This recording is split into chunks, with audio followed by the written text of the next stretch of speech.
सहयोगी, बड़ी एवं छोटी बहनें एवं प्रिय बच्चों, प्यारे बच्चों, जैसा कि विदित है कि कल तुलसी जयंती मनाए जाने का दिन था, लेकिन अवकाश होने के कारण हम लोग आज मना रहे हैं। आप सभी जानते हैं कि तुलसीदास जी सबो भक्ति शाखा के एक प्रतिनिधि कवि के रूप में प्रसिद्ध हुए हैं।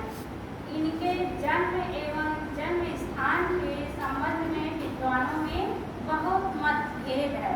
कोई इनको जन्म 1555, कोई 1558, कोई 1560, इस तरह से इनके जन्म के संबंध में विद्वानों के जो है मतभेद हैं।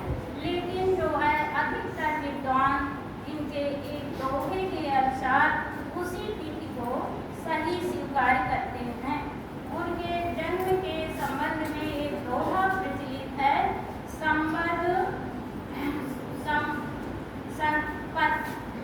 कालिंदी के तीर श्रावण शुक्ला सप्तमी तुलसी धर्यो शरीर।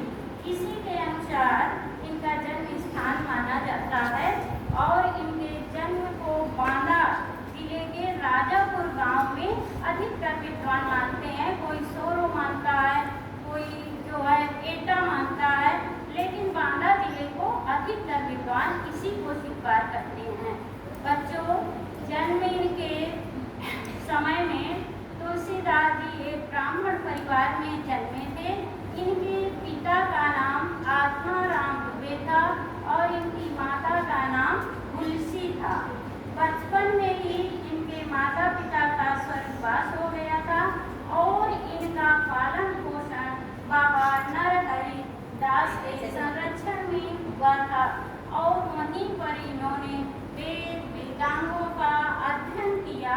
इसके पश्चात इनका विवाह दीनबंधु पाठक की पुत्री रत्नावली के साथ हुआ और कुछ समय के पश्चात इनको वैराग्य उत्पन्न हो गया और ये सन्यासी हो गए और उन्होंने बहुत सी रचनाएं की हैं, जैसे रामचरितमानस, विनय पत्रिका, दोहावली, वैराग्य संदीपनी, जानकी मंगलम, इसी तरह राम लला नछऊ।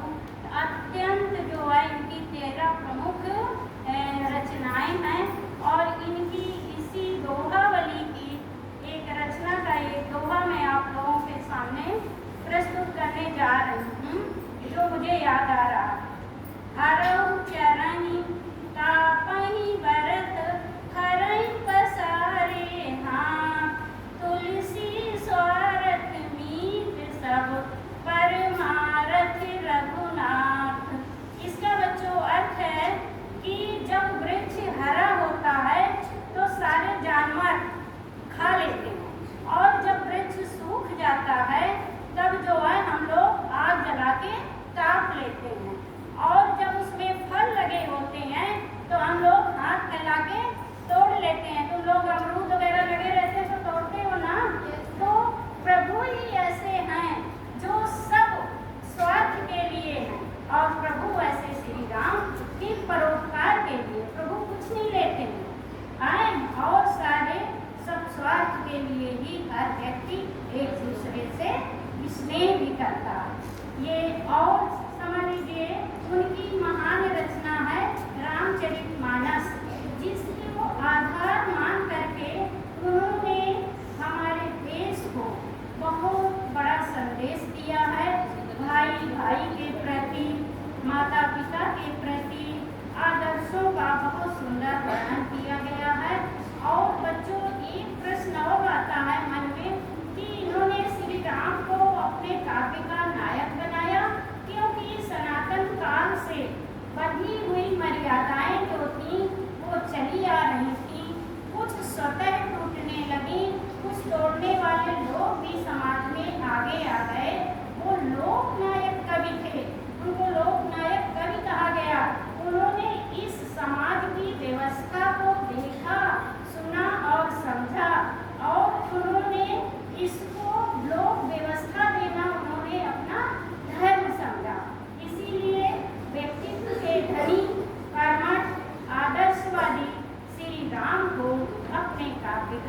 नायक बनाया। और बच्चों उनको ये भी कहा जाता है कि वो समन्वयवादी कवि। आज विश्व के सामने बहुत बड़ा संकट है समन्वय।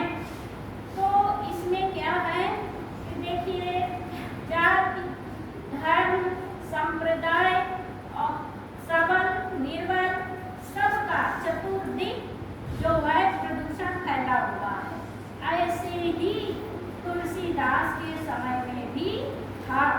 शैव, वैष्णव और सगुण, निर्गुण और द्वैत अद्वैत के मध्य क्या चल रहा था? संघर्ष चल रहा था। तो तुलसीदास जी ने एक दूसरे को पूरक बता करके दोनों धर्मों को, सभी धर्मों को श्रेष्ठ बताते हुए एक दूसरे का पूरक बताया और नैतिकता, कर्तव्य बोध दे करके नई स्फूर्ति समाज में लाए और समाज को संगठित किया।